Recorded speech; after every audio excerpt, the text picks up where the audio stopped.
And now I'd like to speak to you about self-knowledge. Self-knowledge meaning coming to understand the true nature of the self, the structure of the self, the way in which the self operates within a human being, all human beings. What is the self? What do we mean when we discuss the self? Let's say that the self is the entire ball of wax. It's the entire contents of a person's consciousness. All of their thoughts, memories, ideas, hopes, dreams, aspirations, feelings, goals, desires, hates, likes, dislikes, anything that you can name or label is part of one's consciousness, part of the self. For instance, what you're thinking right now is part of yourself. What you're feeling inside is part of what we would call yourself. All of these things, all of these aspects put together are what we call the self. And there are certain patterns to the self, certain ways in which the self operates. And by becoming familiar with the patterns and operations of the self, there's a tremendous shift that can take place internally. A shift that will allow you to experience a greater degree of clarity and contentment than you've ever had before. A degree of insight and understanding that has nothing to do with the cunning, sharp, thinking mind. Nothing to do with accumulating knowledge. Nothing to do with memorizing facts. Nothing to do with practicing anything or believing anything. You see, we have thinking, which takes place over time, through time. And thinking utilizes language, ideas, symbols, which are stored in our memory.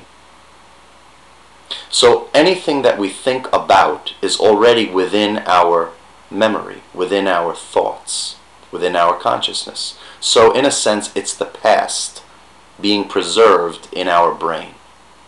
And we use all of that to think, to calculate, to analyze, to judge, to compare. But there's also another capacity that the brain has, and that is to observe. Awareness. Awareness of the sound of a plane flying overhead. Awareness of the visual field in front of you or me. Awareness of the temperature in the room. Awareness of the thoughts that are going through your head. There is a difference, a tremendous difference between the thoughts going through your head and the awareness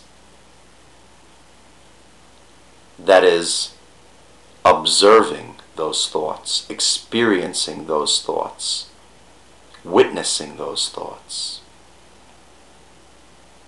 As you continue to listen to me, you may be able to observe thoughts moving through your head. It makes no difference what the content of those thoughts may be. We're not concerned at this point with the content of one's thinking.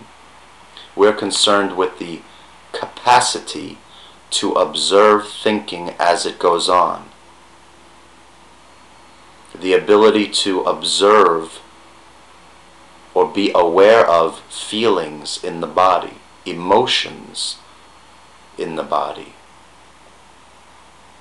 Physical sensations may be purely physical in the sense of hunger, fatigue, or they may be related to thoughts in the head, sadness, jealousy, We would call these emotions. But the field within which all of these things take place is what we would call awareness. And the ability to remain aware and observe all of the contents, all of the activities of one's consciousness is true meditation.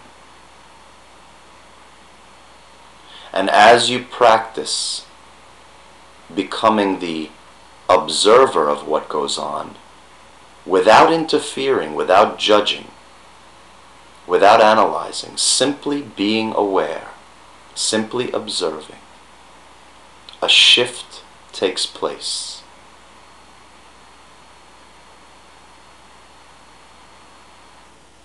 And in that shift, a tremendous amount of energy, clarity,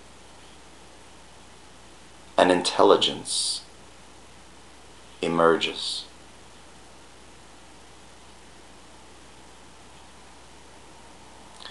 www.liphypnosis.com